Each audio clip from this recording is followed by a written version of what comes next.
Hello, welcome to the Roy Rogers News Channel. Thank you for watching. Alright, this is a slightly different video, and, you know, off camera, I know a lot of my viewers probably watch both Rota D Walk and MT Birchfield while you're not watching Roy Rogers News. So guess what?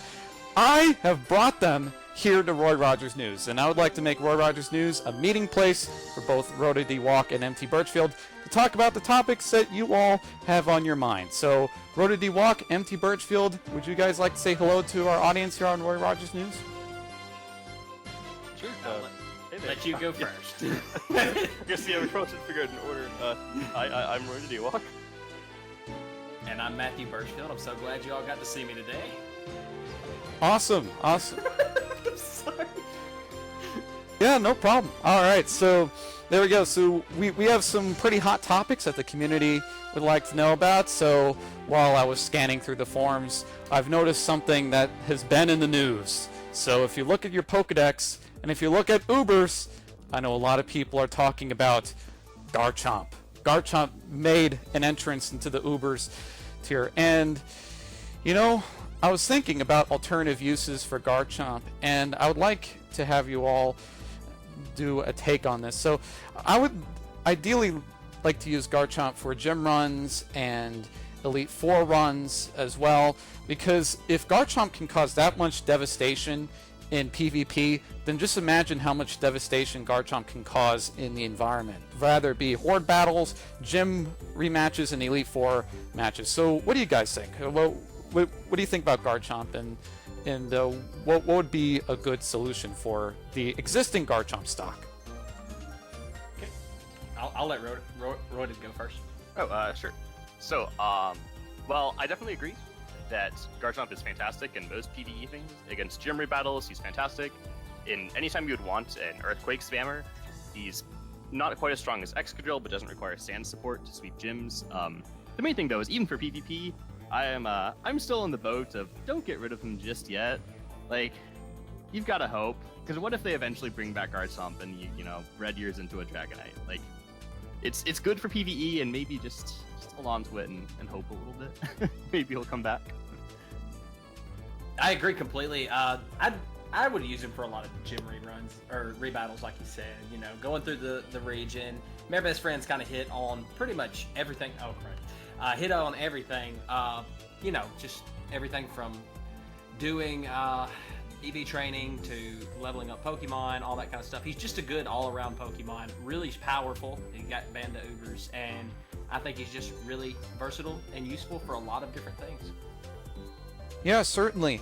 And I know that some people are thinking, okay, so now that Garchomp is removed, personally I'm not affected on my PvP account because I don't have Garchomp in my team, but for anyone who is affected by this ban, what do you have to say about the possible replacement for that particular slot in the team? Well, we discussed it earlier. There are other dragon ground types like Flygon, but I don't think Flygon's quite powerful enough to replace Garchomp. The other two dragons, I think, were, who did we say, Dragonite and Salamence? Yes. And both of those are equally powerful, but they may not fit into the same team style as Garchomp. I would ask Royded more on that as far as what he thought they would fit into.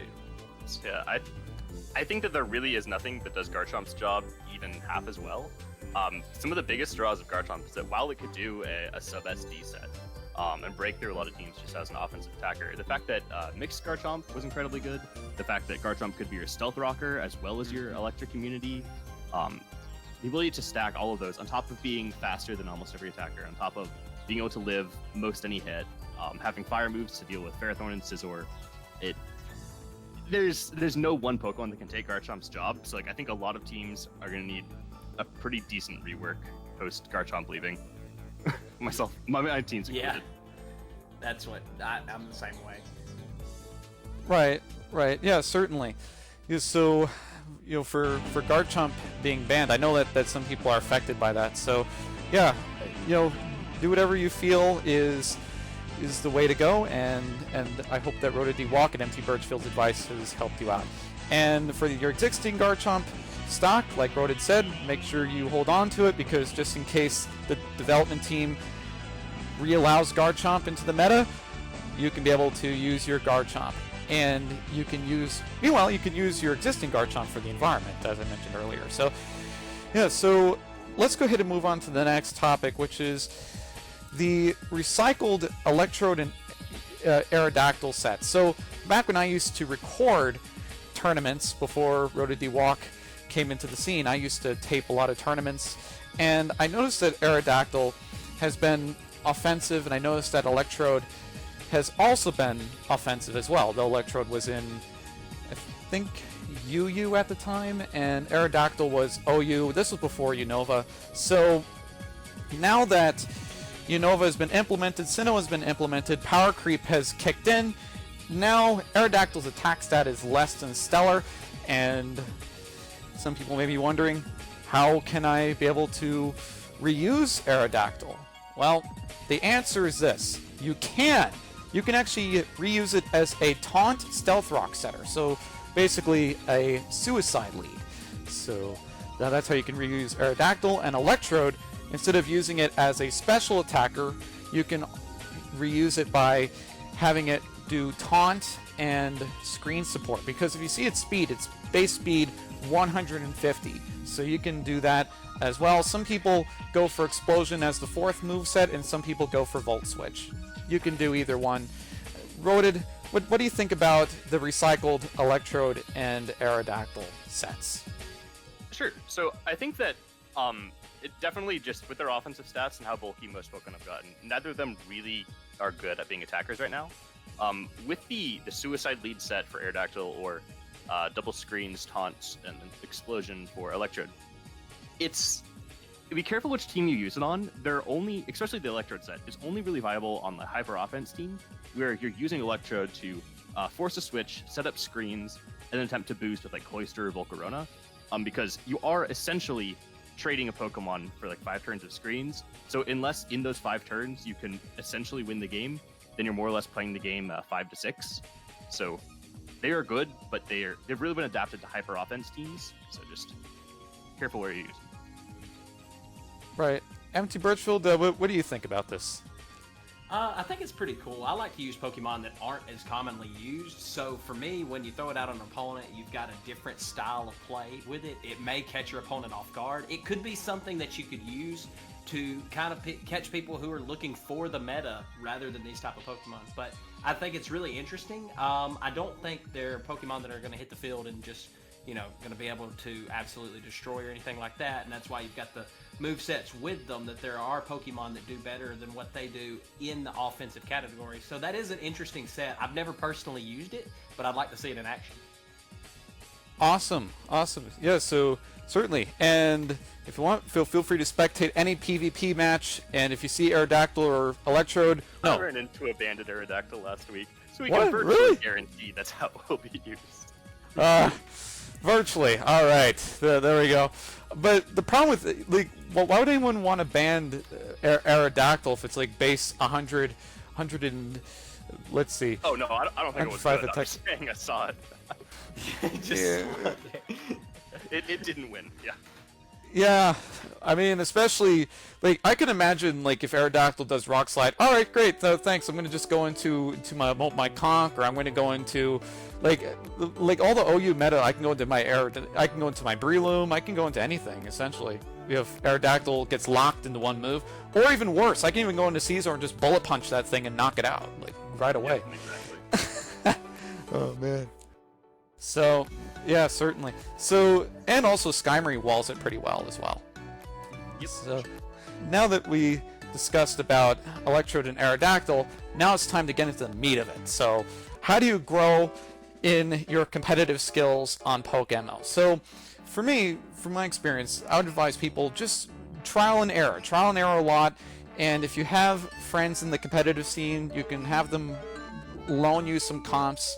And then you can essentially go into a PvP match, and then you can do that, and then you can try to get better and better and hone your skills and spectate people, see how others are battling, and say, maybe I can do this, or maybe I can do this differently or that differently.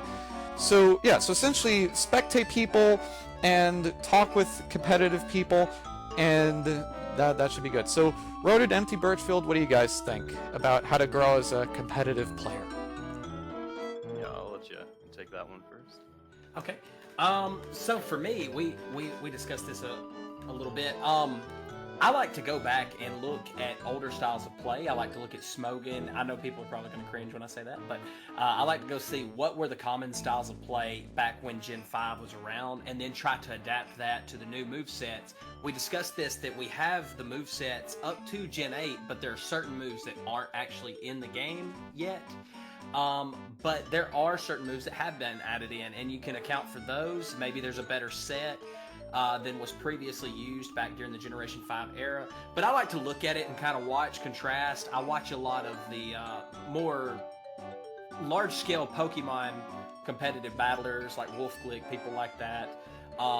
Just for me, it's just basically trial and error, though, like you said. Until you actually start doing the competitive battles and get into it and start trying to do it, you won't ever improve at it. You've just got to get out there, try it, learn, write down what you did wrong, and go back at it. Right. Yeah, absolutely. Just like play a whole bunch, because especially now that they've removed any downside of losing in PvP, like you don't lose any battle points, and the only thing that you can get is, you know, all the new rewards that they've added. So just playing, like eventually you'll make your way up to getting competitively bred Pokemon just handed to you. So I definitely recommend every 2 weeks there's a new reward thing, and at least getting to the 2/3 point to get that Pokemon is great for saving money and just getting you experience. Certainly. Yeah, certainly. And then as a free bonus, you also get a little hat. Well, once you reach around 10,000 battle points. So the benefit is that you can also get a little hat the moment that they reach that point in PvP matches. And while you do that, you learn at the same time. It's a win-win. So. Exactly. It's most importantly the hat, for sure. That's what. If you get the hat, you will win tournaments. Just know that. The fear and intimidation coming off that tentacle. That's real scary, man. I mean, like I see some of the best players like Frags, Marcock. They wear the jellyfish hat. The moment that they wear that jellyfish hat, I'm taken aback. Like, whoa, all right, I better not battle these guys. I usually just log off. I can't even handle it. Oh, wow. All right, there we go. So yeah, so that's how to grow as a competitive player, and yeah, you can do PvP matches and make sure you learn. And also feel free to watch the Mayor Best Friends YouTube channel, particularly the competitive self-help video. I went ahead and co-hosted with 2 tournament winners, 2 of them. So you get to know what's inside their brains. So Brendy's and iJulian FNT, really excellent people to take advice from. And also Roaded and Empty Birchfield, I know you guys have some great competitive content on your channels as well, so feel free to watch them as well. So yeah. Define great competitive, guys. Yeah. I do it. That's pretty much it. Well, hey, I saw like you in like Matt's class room, and then you have a little chalkboard, and I saw gosh. that. Yeah. I'm so shy. And then with Roaded, I saw like you listing the whole Pokemon, the whole tiers, everything, Gengar, all the perks, Gyarados, everything, all the perks have all been listed and stuff. So, yeah, certainly. Although some of the advice may be a little bit outdated with what? They keep changing up the meta on, so you're gonna have to remake those. Did you make it when Garchomp was still there? Oh yeah, Garchomp was there. Gengar had Levitate. Oh, that was the good Ancient times. Yeah. I know. Although Garchomp can actually not Garchomp, Gengar can be used. Actually, Nasty Plot Gengar I think is better than Gengar. Yeah, I would take that straight in. Yeah, and then on top of that, back then a lot of people used to run sub-disable Gengar, and now that Curse Body is an ability of Gengar, you don't need to build that into your Gengar anymore. You don't need Disable as an egg move. You can now just have a built-in Disable in Gengar, so you get to save an extra move slot, essentially. Mm-hmm. Yeah, for sure. Yeah. Like the main thing you lose is being able to set up on Hippowdon and Gliscor, but I think that's worth it. Yeah, certainly. So, yeah, so now it's time to get to the more economic side of the game, because I know that a lot of people may be wondering, yeah, this is great, I would love to do matchmaking, but I just don't have the money for the resources, and you're wondering, how can I be able to gain the funds to buy the resources for PvP? And ideally, you want to have the picture of the team in your head, but before you even think about that, you need to know how to make money on PokeMMO. You need to know about that so you can buy the resources, you can draw up, and you can say, yes, I can breed this particular Pokemon, and you can start the execution.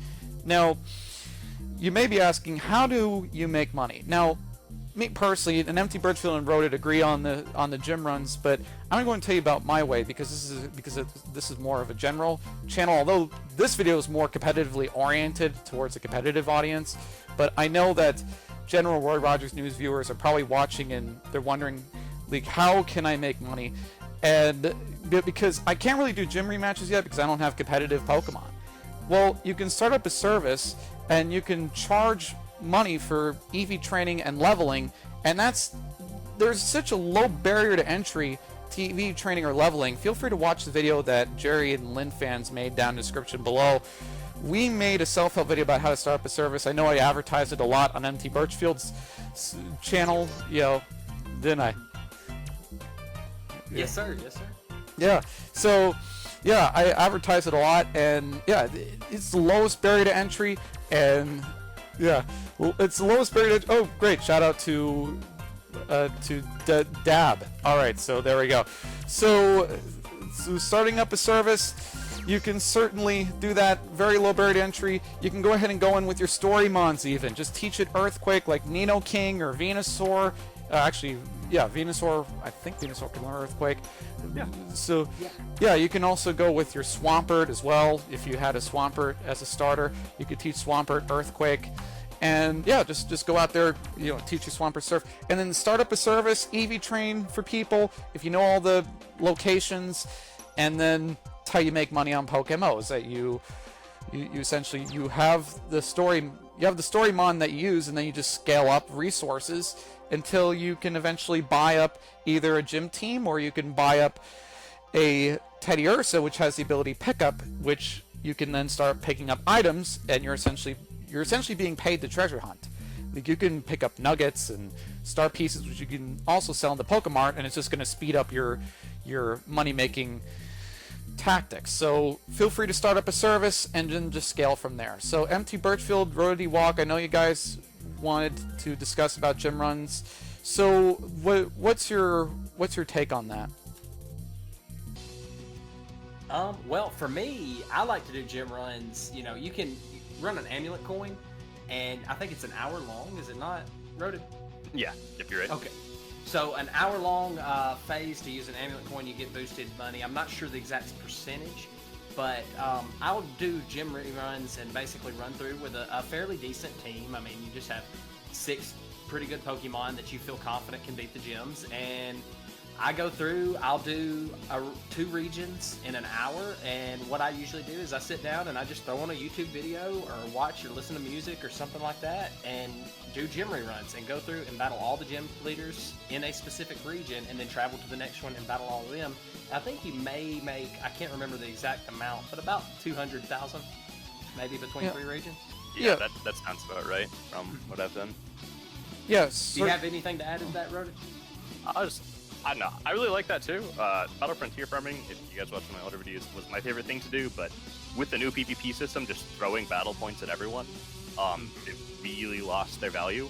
So yeah, I think just, gym rebattles are one of the best ways. Just also because you do it an hour a day, and like, it's not long enough for me to really have that grinding burnout of a lot of other ways to make money. So it's like, it's fun.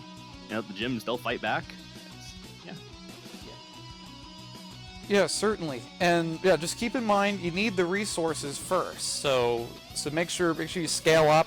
If you're doing this organically, then yeah, I would say starting up a service is the best way to scale up to that particular point.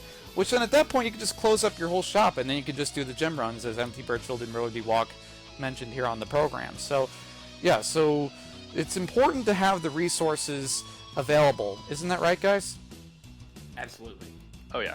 When you make sure when you're playing through the story that you're trying to find all the nuggets and stuff that are around. Try to save your money in the story mode. Don't don't really buy TMs just for your first playthrough, unless you get stuck and you feel like you need them. So that way you have that money left for when you finish the game, and you can kind of transition that into the team that you really want. Yeah. I think that kind of goes in with our next talking point too.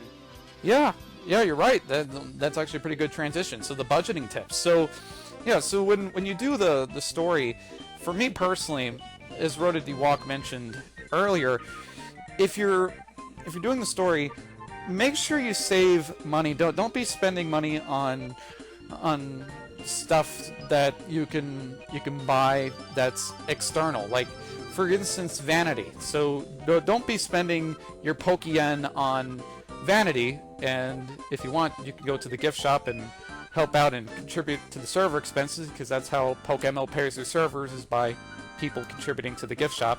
But other than that, if you want to buy vanities with your own Pokeyen, you may not want to do it because your goal is to budget until you can get comps readily available. So that way when you do PvP, you can eventually go in there and you can battle. And the opponent won't care how you look as you battle.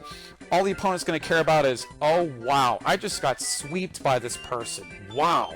And yeah, am I right? Mm-hmm. Oh, for sure. Like, for the longest time, I didn't even have an outfit. I just wore the little red top, tan pants. That's what I was wearing when I made my account, and it worked.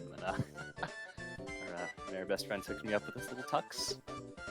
I basically bought mine so that I could flex on people who beat me in battles and pretend like I did something. Hey! Who got you the torch and the pitchfork? You enabled my fiery habits, and I will not deny that. Okay. There we go. All right, All right. And I'm very grateful for them. Oh man. Oh no. I think I've created a monster. He's gonna like burn down the game now, right? Oh well, Sinnoh region. I still have to run through that. So if they don't bring Garchomp back, yeah, I'll have to go buy my own torch and pitchfork. That was actually the perfect thing to release for the band. Right? Oh man, wow. Alright, there we go. I'm kind of scared of empty Birchfield now. I'm kind of afraid he's going to burn down my studio here. Oh, not today. Oh, good. Good, alright. Yeah, but watch yourself. Yeah. Just sleep with one eye open. Yeah, I think I'm going to do that. Alright. Alright, yeah.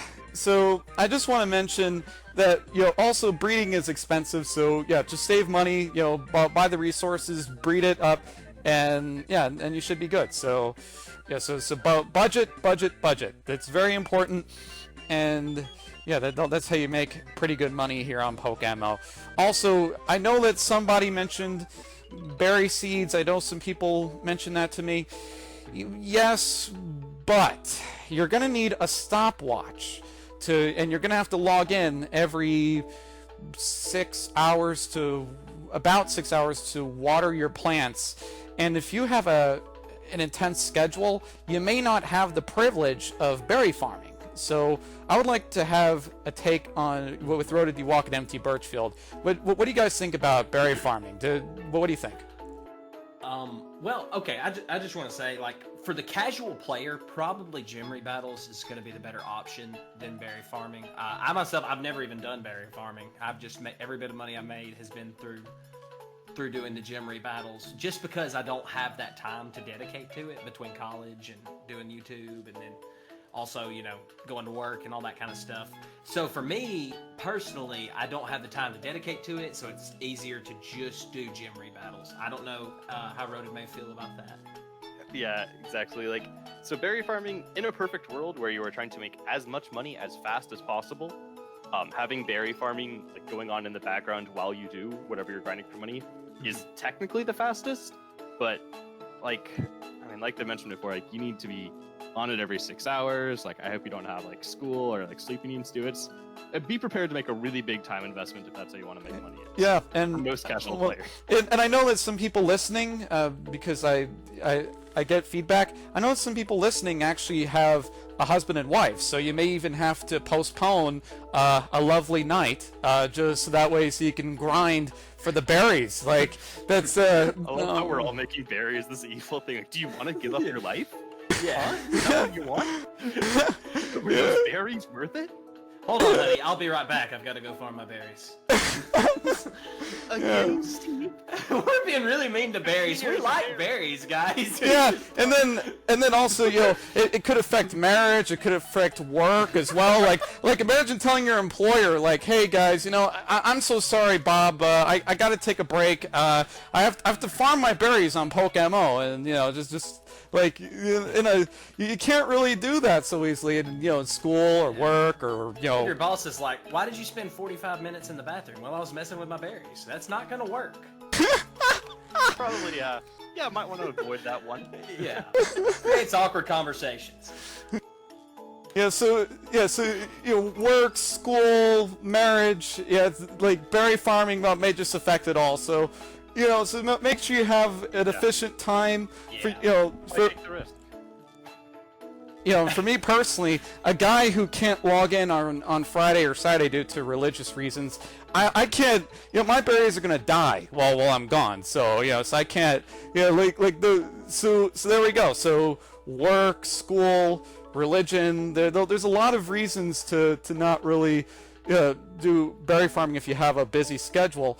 Just do what MT Birchfield and Road D Walk mentioned earlier with the schedule. But so. Yeah, I hope you all enjoyed our sense of humor. And we don't hate berries. We like them. They're nice. Oh yeah, if you are berry farming, keep doing that. I need cheap lepa berries. But Yeah, exactly. Just saying, I don't have the time to do them. Yeah, and actually, I just want to put this in here. I know a lot of people do shiny hunting for the fun of it, and great. Feel free to do shiny hunting. It's okay. But I know some people do shiny hunting because of a common misperception, although my How to Make Money video on the Mayor Best Friends YouTube channel has probably debunked this. But a lot of people are thinking, the only way I can get rich on PokeMMO is if I were to hit the lottery and get a shiny Pokemon.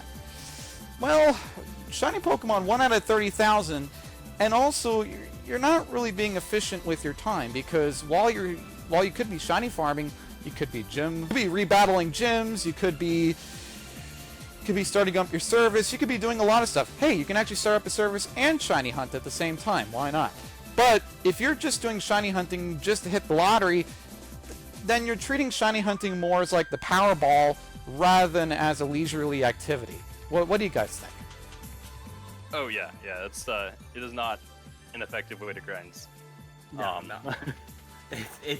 It's just like if you're doing that expecting that you're gonna catch one within a week, you're probably gonna be very mistaken. So.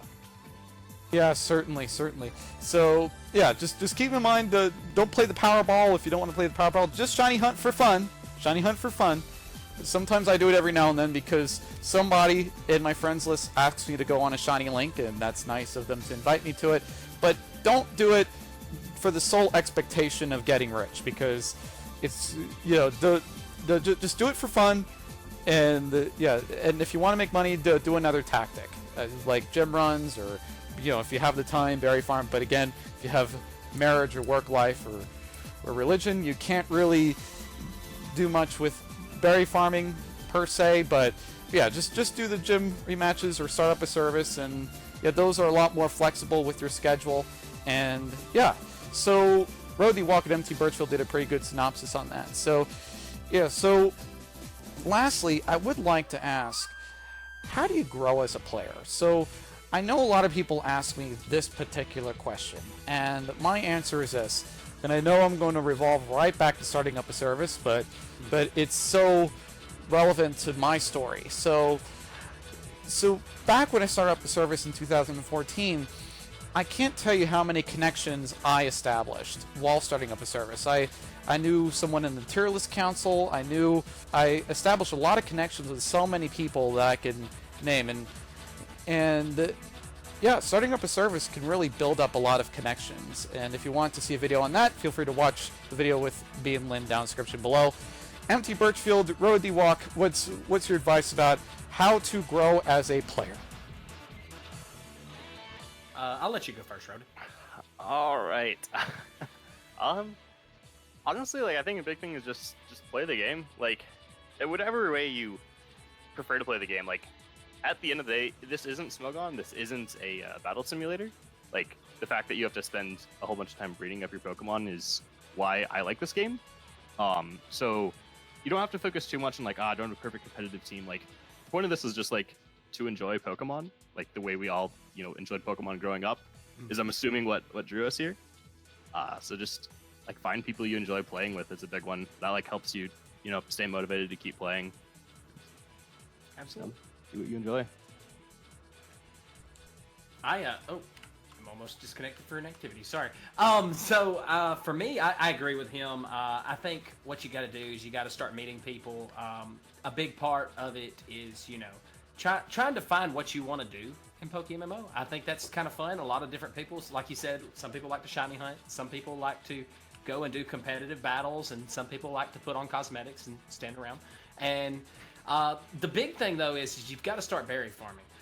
But no, I'm just kidding. I'm just kidding. But you really do. You just meet people, get to know everyone, have fun. I think that really is. If you're not enjoying PokeMMO, then you're not playing it for the right reasons. And just community, man. It's all about, like, you've got the original 5 generations of Pokemon, and it's connected, and you can play with your friends. That's awesome. So. Yeah, that's more important more than ever, because now with Sword and Shield, they essentially axed a lot of Pokemon. I was reading about this and I was saying, oh no, I'm not buying Sword and Shield. If they axe a certain amount of Pokemon, well, why would I want to buy it? So yeah, so PokeMMO, you have all your Pokemon here, and here's the thing: the development team, they implemented a lot of TMs. Some of them are from Sword and Shield, and others are from the Pokemon Pikachu and Eevee version, and yeah. Yeah, so you see you have Payday, you have Power Whip, and Dragon Dance, and you have all those brand new TMs. And there you go. And it went ahead and axed a lot of egg moves. So back when we started, it used to be a lot harder for us. Well, we used to have to breed a female Bagon with a male Gyarados just to get Dragon Dance and Hydro Pump. But now Hydro Pump and Dragon Dance are both TMs. So now the only... Wait, really? Yeah. Yeah, with the male Gyarados. Oh my gosh. Yeah, but because now that Dragon Dance and Hydro Pump are now TMs, the only egg moves that Salamence has is Dragon Rush and Thrash, and that's it. So, oh, that's pretty nice. Yeah, that worked out pretty well. Yeah, so PokeMMO has quite an incentive to continue playing. Also, go on to the forums and go to the competitive assistants if you have any questions. Feel free to ask them. A lot of people are more than happy to answer with your teams if you need any team ideas. So yeah, just if you want to open up about your struggles, you can. You can say, oh well, I'm having a bit of some problems with the Calm Mind Acid Armor Reuniclus. What's your possible solution for that? I have a competitive team in game, so I ask people in game. But if you don't have a competitive team, the competitive assistance is for you. And there are several people on PokeMMO who are more than happy to help you out and answer those sorts of questions. But ideally, once you start getting into the competitive scene and once you start signing up for tournaments, feel free to seek out any competitive team that is open for recruitment. And they usually take on people who are pretty established in the competitive scene. So we'll make sure you continue those battles, and then you can have a whole group of people to consult with. But if you don't have a whole group of people to consult with, go to the competitive assistants, and there should be some nice people to help you out. So, yeah, does anybody have any additional notes? I feel like we pretty well covered everything. Yeah, really well. that's just about got it. Yeah, there we go. That's great. That's great. So, yeah, I should note that before we end this video, I would like to say that MT Birchfield side and Roded side, I don't want to edit, but on my side, if I make a gaffe or something like that, I plan on editing it out so that way the video can flow better. But yeah, I want everybody to hear what MT Birchfield and Roded Walk says, so that's why I plan on not editing that out. What? Oh no. Feel free. Are you gonna leave the part about the waffles in? Wait, never mind. Okay. Yeah, certainly. Well, why not? I mean, there might be a lot of people that probably go to Waffle House or IHOP here. Well, why not? I'm so excited. Oh man. But if y'all went to Waffle House, oh, never mind. Sorry, that's not part of the video. All right, there we go. I think some of our viewers, I think their stomachs might be growling by now. All right, so thank you so much for watching. This is the Roy Rogers News Channel. We're trying something very new here, and I would like to invite Roy D. Walk and MT Birchfield on more often on the Roy Rogers News Channel, so we can meet up, we can talk about the questions that a lot of you have, and yeah, and also on forums, if I see a lot of questions, I may just write it down and we may discuss it. So thank you so much, Roy D. Walk and MT Birchfield, for coming on the Roy Rogers News Channel. Thank you for having me. Yeah, for sure. Thanks for having us. Awesome, certainly. So this is the Roy Rogers News Channel. Thank you so much for watching. Don't forget to comment or subscribe to our channel, like or dislike the content that you see here. And this is the Roy Rogers News Channel signing off. Fast, accurate, unbiased. Or in this case, fast, accurate, and good commentary by Roy D. Walk and MT Birchfield. Roy Rogers News.